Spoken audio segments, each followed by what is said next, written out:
What's up, everyone? Today I'm bringing the heat with an inspiring chat with Paul Guarino, the mastermind behind PG Sports and host of the Average to Savage podcast. This one's for the hustlers, the dreamers, and anyone looking to make their mark in the sports world. If you're enjoying this content, give it a subscribe, like. Always appreciates people's comments and resharing this content, getting it out to as many people as possible. I couldn't do it without you.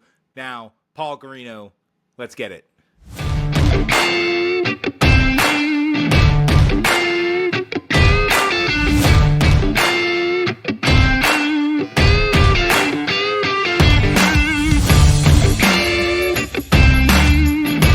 Welcome back to Fight Capital, where we enter the ring of combat sports business. I'm your host, Ryan Rapaport.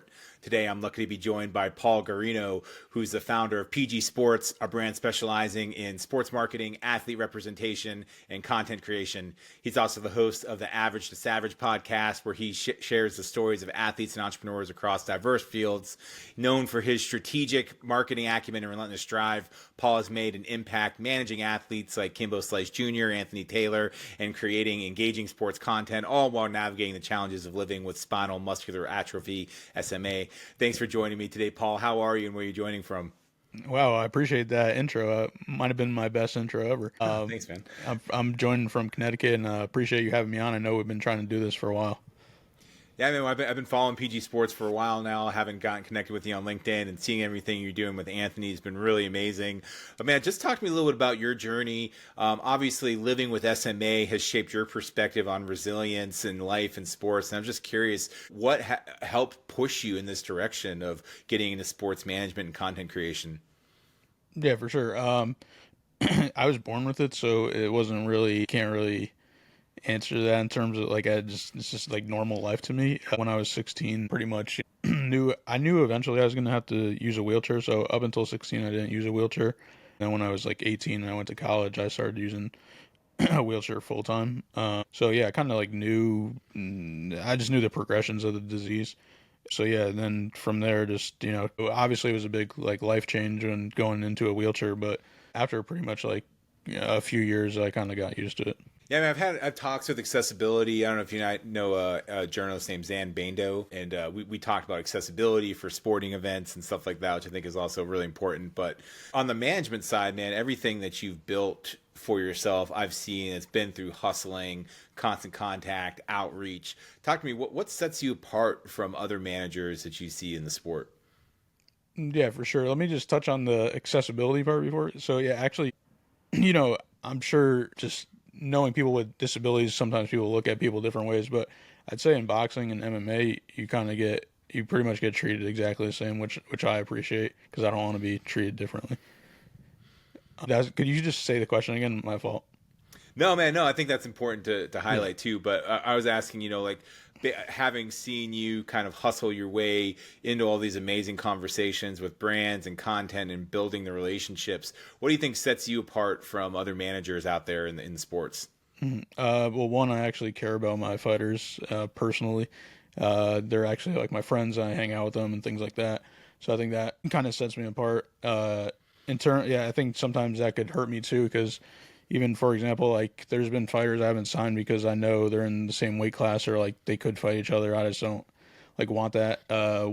Speaking of Anthony Taylor, he fought Idris Virgo, and Idris hit me up before they fought, and I didn't even really know they were gonna fight. And then it happened, and then afterwards, I asked Anthony if he'd be okay if I was like signed with him, and he was cool with it. He was like, "Yeah, you should definitely go get him." Like he's from the UK, even though he beat him and stuff, he didn't care. So that was cool. So I work with him. He's the first UK athlete I ever signed. Well, I mean, talk to me a little about that evolution of PG Sports. What were those key moments that fueled that growth that you've seen over in your team? Yeah, so I mean, I started in 2011. I was 19. I was going into my junior year of college. I didn't. It was just like a media page, and I just created it because I wanted a foundation like after college and not start with zero. So yeah, I just like tweeted about sports, things like that. I got T-shirts made, started making T-shirts. I'm from Connecticut, so I reached out to Connecticut pro athletes to wear my gear. I was pretty much this was back 2011, 12, so it was like different with social media back then, and like Instagram was brand new. There wasn't DMs or anything. It was only on Twitter. So like I did a bunch of stuff on Twitter and Facebook, like and message people and got them to hopefully wear my stuff. Like I just like it was cool. Like, and sometimes I was like, yeah, I don't even care if you post it. Like, just send me a picture and I'll post it. So like things like that. But yeah, it's just been a ride. It's just been kind of like the way I look at stuff too is always like, what have I progressed like from the year before? So that's kind of how I look at stuff. Because then long term, I don't know. It's kind of hard to see like there's a lot because it's like a lot from going to just a Twitter page to what I do now. But but yeah, so over time, like that's basically I've done a lot of things that I wanted to do, and I checked off a lot of boxes and goals, and it's weird to say and crazy that it's all happened because like I didn't know exactly how it was like I didn't know I was gonna be a boxing manager and all that. Like I always wanted to be a baseball agent actually, but things happen how they happen. Yeah, well, I mean, talk to me a little bit about how you do have different athletes. It's not just boxing. Talk to me how you manage your style to the specific needs of each sport and the athletes you're working with. Yeah, I think one thing that I noticed more recently, it's just about, you gotta know how to talk to people, but from all different walks of life. Like these are all people have all different sort of backgrounds, and I think just growing up where I'm from, I think that helped me a lot because like how diverse the community I grew up in was, and I think that helped me a lot. And that's why I kind of hate when I think probably it's like a hometown thing when people always say like they don't like where they're from or whatever, or like they want to move out. But I'm like, but I always appreciate where I grew up because it taught me like all the people that I met and the diversity I had. Yeah, well, I mean, it seems like there's just this passion that drives you doing whatever you're working on. And how do you balance the challenges of the sports business side with the actual passion that you're bringing to the table for everything that you work on? Yeah, obviously you get frustrating at times. You just gotta like keep going with everything. It's just the same thing. It's just like a batting average like 3 out of 10 is a Hall of Famer. So it's like you're gonna fail more than you're gonna succeed. So even like trying to get sponsors, like I'll send out like 20 emails, I'll probably get 2 or 3 responses. Like, and that's still, and I'm like at this point, I feel like I'm not, I'm like in the middle in terms of like I'm still like a small agency, but I feel like the things that I've done like are a little more than the smaller agencies and but less than bigger agencies. So it's just you just got to keep on emailing and showing them that you have more you could give them more than some other bigger brands.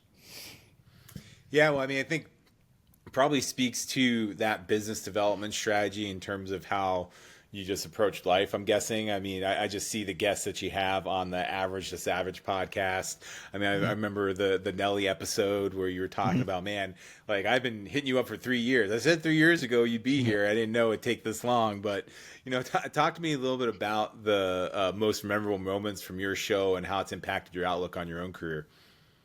Yeah, for sure. I always go back to me and my friend and Burrell. We do a lot of stuff together, and we interviewed Brandon Sherrod at the time. He was playing at Yale basketball. He had like the most consecutive buckets. Like it was like 30. It was like it's like the national record. And we interviewed him. And I remember this one thing that always stuck in my mind. He obviously went to Yale, so like Ivy League. Like so, I'm like, all right, he's like super smart. So I'm gonna ask him a question. Now I work with him. Now that's like my friend. But I asked him like what I should do. He's like, yo, just use your connections.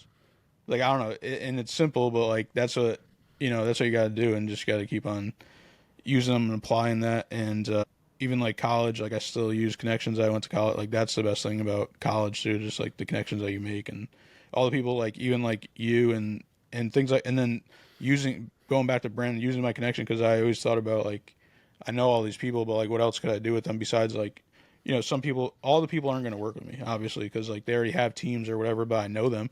So like, what else could I do? And that was like one reason why I created a podcast. And I enjoy actually listening to people's come up stories, and I always listen to interviews just in general because I want to know how people got to where they got. Hey everyone, quick favor to ask.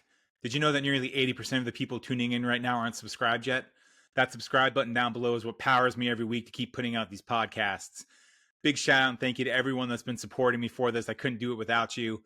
If you're enjoying the content, please subscribe below. It means the world to me. And for everyone supporting me, thank you so much. Now back to the show. Man, it's the beautiful thing about the genre of podcasting. We had me and my partner, ex-partner Andrew, had a great run and built amazing connections through our last podcast, through Black Enterprise Magazine, which ended up being their most successful content. And so when I knew that I was working combat sports, got to do the combat sports business podcast, because everyone Yeah. wants to, tell their story. And I think that's just an amazing thing, and why I love connecting with people like yourself who are doing cool things in the sport and helping grow not just the lives of yourself and your family, but also your clients, your friends, your business connections as well.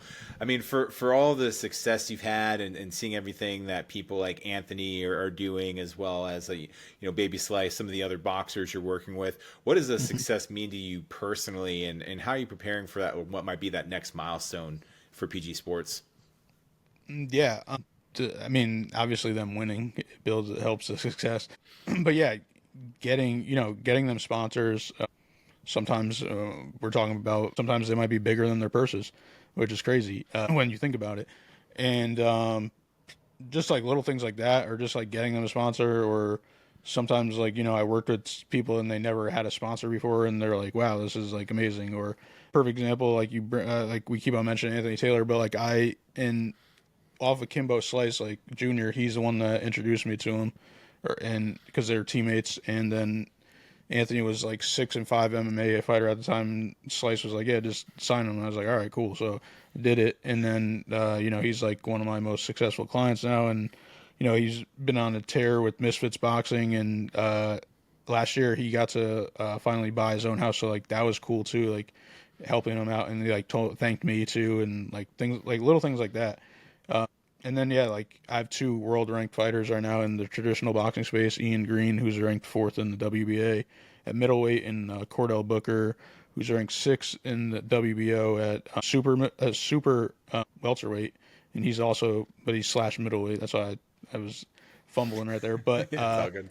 overall, yeah, like those two, like I need to get them world title shot. Yeah, I mean, you referenced Misfits Boxing. I mean, they've just what they've been able to do to bring eyes back to the sport has been really cool to see. What's been your experience working with Misfits, and what's been your thoughts on them?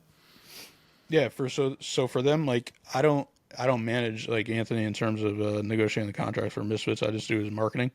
So I don't really work hands on with Misfits, but overall, like, I talked to them on social media and things like that, and spoken to several people before. But yeah, overall, it's been a positive experience, and they're helping a lot of fighters, and it's cool to just see another avenue, and get more eyes on boxing. I think like one thing, I think they're kind of doing it now, just blend in like one traditional pro fight like on the card. Like they just signed, I think his name's Amir Anderson, something like that, and he's an actual pro. So that's going to be interesting to see what they actually do with him. Yeah, it's been. I am a big believer in the end. The sports are about who's going to watch them. Yeah, You can be a great niche, but boxing is more than a niche, and firing up new promotions is never easy across combat sports. So it's been very cool seeing, and just like in the end, I think it comes down to the eyes. As a marketing person, you probably get that. yeah. But talk to me. I mean, like, what's some of the advice that you might give to young entrepreneurs or aspiring sports managers and marketers who are just out there starting out and looking to make their own mark in the industry? Well, one, I'd say if you really want to do it, don't give up, because I always say this, like I graduated with sports management degree, and I feel like probably like 95% of the people I graduated don't work in sports now. I mean, I'm 10 years out, so it's not like it's not too long, but it's a long enough period of time. So if you really want to do it, then definitely stick to it. It's definitely going to be hard. You're definitely not going to make a lot of money at the very beginning. You might not make a lot of money for a long time, or I should say not a lot. I should say you wouldn't. You're probably not going to make enough to live off of for a while. If you really want to do it, you just got to keep on going. And make, like I said, make connections and build your resources, and make sure you're like a genuine person and don't screw people over. Which is rare in the combat sports world, and Yeah. it speaks to the cream rising to the top. Yeah, no, for sure. Any other athletes that you're working with now that you want to put on our radars and that we should be following and paying attention to?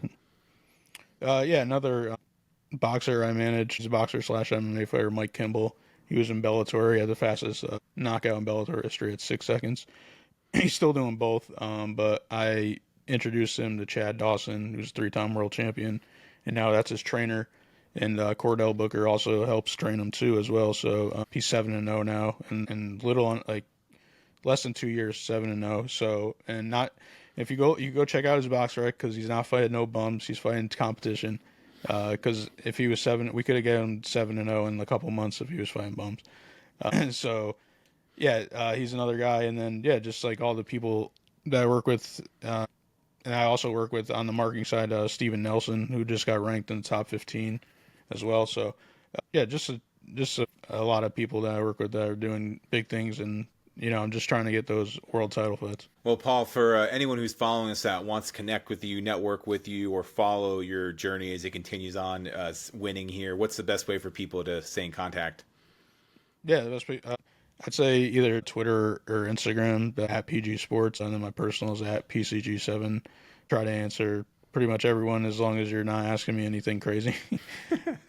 I'm sure you get those too, man. Yeah. Well, hey, I appreciate you doing this. I know it took a while for us to put together, man, but just a big fan of everything you've been building. Love just seeing you winning out there and helping bring money into the athletes' pockets and helping them grow as well. So kudos to you, friend. And let's do this again, man. Looking forward to seeing what you do next. Yeah, for sure. Appreciate you having me on. Thank you.